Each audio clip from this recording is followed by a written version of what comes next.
ඔයාලා හැමෝම බිට්කොයින් ගැන අහලා ඇති.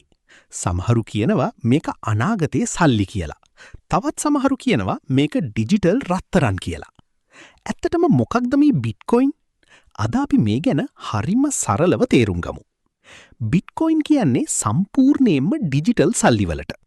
ඒ කියන්නේ අපිට අතින් අල්ලන්න බැරි හැබැයි අන්තර්ජාලය හරහා ඕනෑම කෙනෙක්ට යවන්න පුළුවන් මුදල් වර්ගයක්. මේකේ තියෙන විශේෂම දේ තමයි මේක පාලනය කරන්න කිසිම බැංකුවක් හෝ රජයක් මැදිහත් වෙන්නේ නැති එක. මේක කවුද හැදුවේ කියලා කවුරුවත් හරියටම දන්නේ නැහැ. 2008 අවුරුද්දේ සතෝෂි නකමෝටෝ කියන නමකින් පෙනී සිටපු කෙනෙක් තමයි මේකේ මූලික සැලැස්ම ලෝකෙට හඳුන්වා දුන්නේ. ඊට පස්සේ 2009 දී මේක නිල වශයෙන් වැඩ කරන්න පටන් ගත්තා. හැබැයි අදටත් මේ සතෝෂි කියන්නේ කවුද කියන එක ලෝකෙටම ලොකු අභිරහසක්.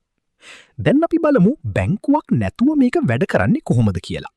මේකට පාවිච්චි කරන්නේ බ්ලොක්චේන් කියන තාක්ෂණය.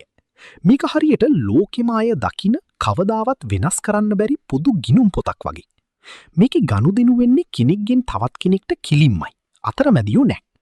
ඒ ගනුදෙනු හරිද කියලා පරිගණක මගින් තහවුරු කරන එකට තමයි මයිනින්. එහෙමත් නැත්නම් මයිනින් කරනවා කියලා කියන්නේ. සාමාන්‍ය සල්ලිවලට වඩා බිට්කොයින් විශේෂ වෙන්නේ ඇයි?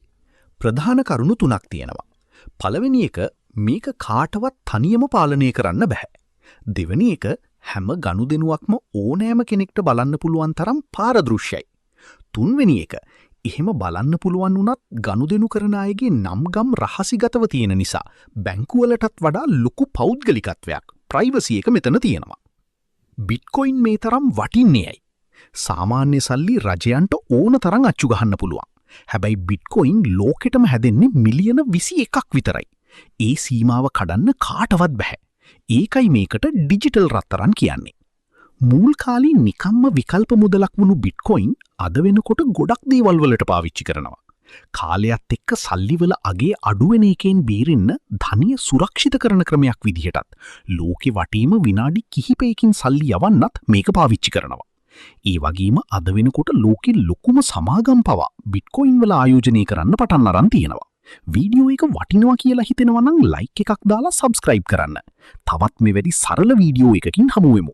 ජය වේවා.